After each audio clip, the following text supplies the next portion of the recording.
اعوذ بالله من الشیطان الرجیم بسم الله الرحمن الرحیم. ګران زده کوونکو، نن غواړم تاسو ته د دایرې محیط او مساحت فرمولونه او د هغوی په مرسته بیا د مثالونو حل کول در وپېژنم. په یاد ولرئ زده کوونکو چې په هره دایره کې د محیط او قطر ترمنځ نسبت یو ثابت مقدار دی او دغه ثابت مقدار د پای په نوم سره نومول شوی دی او د پای قیمت چې دی 2.7 یا په تقریبي ډول 3.1415 نه عدد دی. نو دغه مفهوم تاسې په دې ډول زده کولی شئ چې محیط د دایرې چې دی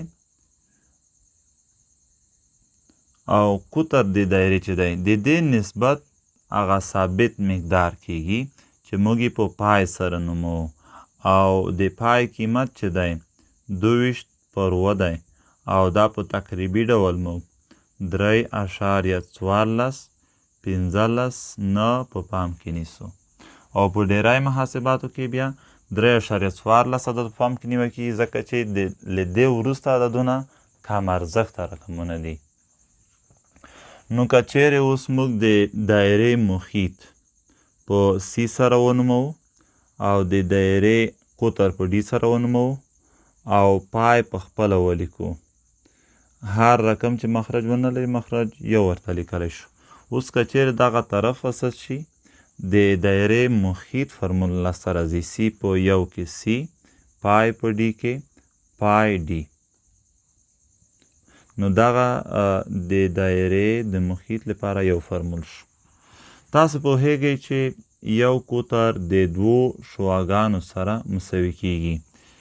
دغه ټول یو قطر دی او دغه یوه شوه او دا بله شوه، په دې معنی چې یو قطر دوه شواګانې کیږي.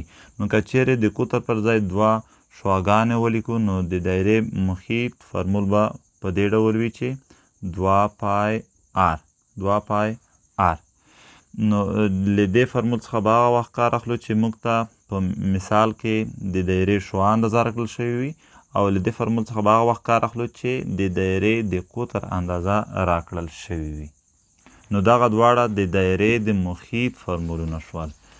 که غواړو د دایرې د مساحت فرمول لاسته راوړو، د دې لپاره اول دغسې وایو چې دغه دایره مو په 8 مساوي برخو ویشلې ده. هر څومره چې په زیاتو برخو ویشلی شي نو دومره به دغه ثبوت ډیر واضح او څرګند وي، خو موږ په فرضي توګه دلته دغه دایره په 8 مساوي برخو ویشلې ده او دغه 8 مساوي برخې چې دي دا مو په دې ځای کې په دې ترتیب ځای پر ځای کړي دي چې په اساس یو د متوازی الاضلاع شکل رامنځته شوی دی. متوازی الاضلاع شکل هغه شکل ته وایي چې 2 په 2 مخامخ زولې موازي او مساوي وي. نو دلته 4 ټوټې پورته خوا څخه او 4 ټوټې د ښکته خوا څخه دلته ځای پر ځای شوي دي چې په اساس یو متوازی الاضلاع شکل رامنځته شوی دی.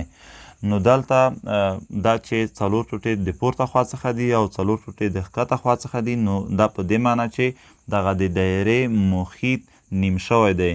نیم د دایرې محیط پورته خوا ته راغلی دی او نیم د دایرې محیط ښکته خوا ته راغلی دی. نو د متوازی الاضلاع اوږدوالی یا قاعده دلته موږ په 1/2 یا د محیط په نیمایي سره خالی شو. همدغه شان دلته دغه فاصله په خپله د دایرې شعاع اندازه ده. نو د متوازی الاضلاع جګوالی چې دی هغه هم د همدې شعاع په اندازه وي. نو دلته اول موږ دغسې وایو چې که د دې متوازی الاضلاع مساحت پیدا کوو نو څه شی به کوو؟ قاعده به یې په جګوالي کې ضربوو، یعنی 1/2 سی ضرب آر. دا په خپله د متوازی الاضلاع مساحت شو او په حقیقت کې دغه د دایرې مساحت شو، ځکه دغه متوازی الاضلاع شکل د دایرې د ټولو مساوي ټوټو څخه لاسته راغلی دی. نو اوس دلته که چیرې دغسې وکړو چې 1/2 په دې مساحت کې خپل ولیکو، سی پر ځای د هغې قیمت ولیکو چې هغه 2 پای آر و او آر خپله ولیکو چې دلته موجود دی. 2 د 2 سره اختصار کو او دلته یو بل آر د محیط په فرمول کې شته. نو آر به د آر سره څه شی کو ضرب کو، یعنی 2 پای آر د دایرې محیط فرمول و. نو سی پر ځای مو دا ولیکه. اوس دلته 2 د 2 سره اختصار شو، آر به د آر سره ضرب شي، نو د مساحت فرمول به څه شی شي؟ پای آر مربع. نو د دې فرمول په مرسته کولی شو چې د دایرې مساحت پیدا کړو. که د دایرې شعاع 3 سانتي متر وي، نو په داسې حالت کې غواړو د دایرې محیط پیدا کړو او هم یې مساحت پیدا کړو. د محیط لپاره دغسې لیکو چې 2 پای پر ځای لیکو 3.14 ضرب آر. آر پر ځای به ولیکو د شعاع مقدار چې هغه 3 سانتي متر دی، مساوي کیږي 3 په 2 کې 6، 6 په 4 کې 24، 2 حاصل، 6 په 1 کې 6، 2 حاصل و 8.6 په 3 کې 18. واحد به څه شی ولیکو؟ سانتي متر. ویلی شو چې د دایرې محیط به 18.48 سانتي متر وي. که موږ یې مساحت پیدا کوو نو اس مساوي کیږي پای آر مربع فرمول څخه کار اخلو. پای پر ځای به ولیکو چې 3.14 ضرب آر مربع، یعنی 3 سانتي متر کل مربع.